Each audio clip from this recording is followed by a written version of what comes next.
Welcome back to my channel. I'm Praveena.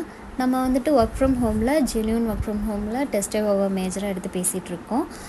நான் பேசுகிறது புரியணுன்னா என்னோடய ப்ரீவியஸ் வீடியோ பாருங்கள். ஒரு கமெண்டில் ஒரு பொண்ணு கேட்டிருந்தாங்க, எவ்வளோ ஹவர் ஒர்க் பண்ணால் உங்களுக்கு எவ்வளோ கிடைக்கும் அப்படிங்கிற மாதிரி. இது ஹவர் பேஸ்டு ஒர்க் கிடையாது. இது வந்து க்ரௌட் சோர்சிங் வெப்சைட் கிடையாது. அதாவது கிளிக் ஒர்க்கு, மைக்ரோ டாஸ்க் அது மாதிரி கிடையாது. நீங்கள் ஜட்ஜ்மெண்ட் இல்லை இங்கே பண்ணுறது வந்துட்டு டெஸ்டிங்காக, அதாச்சும் நாலேஜ் பேஸ்டு. நீங்கள் ஒரு எல்லா டெஸ்ட்டுமே நீங்கள் படிக்க வேண்டியதாக இருக்கும். புதுசாக படித்து நாலேஜை அதை பக் கண்டுபிடிச்சி அதை ரிப்போர்ட் பண்ணுற மாதிரி இருக்கும். ஸோ இதனால டாஸ்கிங் கிடையாது. ஓகே, ஸோ நம்ம இன்றைக்கி பேச போகிற டாபிக் பார்த்திங்கன்னா டிஸ்பியூட்னா என்ன அப்படின்னா, இப்போ நீங்கள் ஒரு பக்கை வந்துட்டு ரிப்போர்ட் பண்ணிட்டீங்க, ஆனால் அந்த பக்கு ரிஜெக்ட் ஆகிடுச்சு. டெஸ்ட்டேவோ ரொம்ப ஸ்ட்ரிக்ட்டு, சின்ன மிஸ்டேக் கூட அவங்க ரிஜெக்ட் பண்ணிடுவாங்க. ஆனால் நீங்கள் அப்டேட் பண்ண அந்த பக்கு வந்துட்டு உங்களுக்கு வேலிட்னு நல்லா தெரிஞ்சிச்சுன்னா அதை ப்ரூவ் பண்ணுறதுக்கான ஒரு வழி தான் டிஸ்பியூட்டுன்னு சொல்லுவாங்க. Not only for rejection, also நம்ம வந்துட்டு இப்போது அப்கிரேட்லேருந்து டவுன்கிரேட் பண்ணிட்டாங்க அப்படிதுக்கும் வேணாலும் உங்களுக்கு வந்து ரிஜெக்ஷன் நீங்கள் டிஸ்பியூட் நீங்கள் அப்ளை பண்ணலாம்.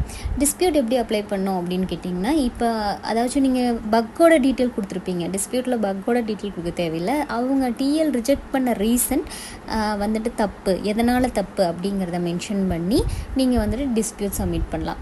இப்போது எக்ஸ்ட்ரா உங்களுக்கு வந்துட்டு இப்போது ஒரு அட்டாச்மெண்ட் கொடுக்கணும் அப்படின்னா ரிஜெக்ட் ஆன பக்லேயோ அதில் அப்ரூவ் ஆன பக்லேயோ நம்மளால் எடிட் பண்ண முடியாது. அப்போ நீங்கள் என்ன பண்ணணும், கூகுள் ட்ரைவில் போயிட்டு நமக்கு தேவையான டாக்குமெண்ட் வீடியோஸ் அதில் போட்டுட்டு அந்த லிங்க்கை வந்து இதில் கொடுக்கணும். நீங்கள் நிறைய எழுதணும் அப்படிங்கிறது தேவையில்லை. நம்ம நிறைய எழுதுனா அவங்க அப்ரூவ் பண்ணுவாங்க அப்படிலாம் இல்லை.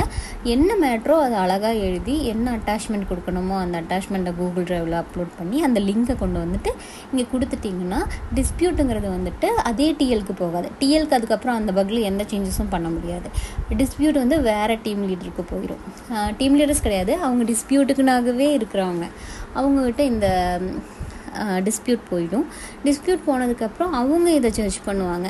I'm sorry to say 90% of dispute வந்துட்டு ஃபெயில் ஆகிடும். பட் நீங்கள் ரொம்ப கான்ஃபிடெண்ட்டாக இருக்கீங்க அப்படிங்கிற பட்சத்தில் நீங்கள் டிஸ்பியூட் சப்மிட் பண்ணலாம். ஸோ ஒன்ஸ் டிஸ்பியூட் சப்மிட் பண்ணிட்டீங்க, டிஸ்பியூட் ரிஜெக்ட் ஆகிடுச்சு அப்படிங்கிற பட்சத்தில் உங்களுக்கு வந்துட்டு எந்த பே அவுட்டுமே கிடைக்காது. அதே டிஸ்பியூட் வந்துட்டு அப்ரூவ் ஆகுது அப்படிங்கிற பட்சத்தில் டெஸ்ட்டு வந்துட்டு இப்போ க்ளோஸ் ஆகிடுச்சு, ரன்னிங்கில் இருக்குது, இல்லை டைமிங் ஓவர் ஆகிடுச்சு அப்படின்னாலுமே உங்களோட பக்கோட ரிப்போர்ட் ரிஜெக்ஷன் மாறிட்டு ரீசன் மாறி உங்களுக்கு அந்த அமௌண்ட் வந்துட்டு அதில் பே ஆகிடும். இல்லை லாக் ஆகிடுச்சு, ஃபுல்லாமே ஆர்ச்சீவ்ட் ஆகிடுச்சு அப்படிங்கிற பட்சத்தில் உங்களுக்கு வந்து சில அதை வந்து போனஸ் அமௌண்ட்டாக கொடுத்துருவாங்க. சில டைம் இப்போ லோ கிரேட் பண்ணியிருந்தாங்க அப்படின்னா இப்போ $2.35 கிடச்சிச்சுன்னா அந்த எக்ஸஸ் அமௌண்ட் ஹையாக இருக்குது அப்படிங்கன்னா அந்த எக்ஸஸ் அமௌண்ட்டை மட்டும் உங்களுக்கு கொடுக்குற மாதிரி அவங்க பிளான் பண்ணுவாங்க. ஸோ டிஸ்பியூட் பண்ணும்போது பண்ண வேண்டிய விஷயங்கள் என்னென்ன அப்படின்னு பார்த்தீங்கன்னா, எழுத வேண்டிய விஷயத்த ப்ராப்பராக எழுதுங்க, ப்ரொஃபஷ்னலாக எழுதுங்க. அப்புறம் அந்த டாக்குமெண்ட்டில் கொடுக்க வேண்டிய அட்டாச்மெண்ட்டை வந்து கூகுள் ட்ரைவில் கொடுத்து 2-3 தடவை அந்த லிங்க் ஓப்பன் ஆகுதா அப்படிங்கிறது கொடுக்கணும்.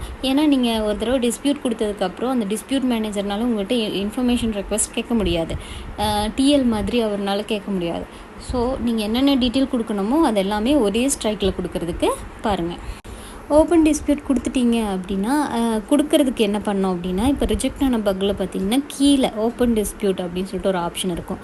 அதை கிளிக் பண்ணிங்கன்னா டிஸ்கிரிப்ஷன், இதுக்கு முன்னாடி ப்ரீவியஸ் ஸ்க்ரீனில் பார்த்தீங்களா அது மாதிரி டிஸ்கிரிப்ஷன் வரும். அந்த இடத்துல நீங்கள் கொடுத்து நீங்கள் வந்துட்டு டிஸ்பியூட் சப்மிட் பண்ணிக்கலாம்.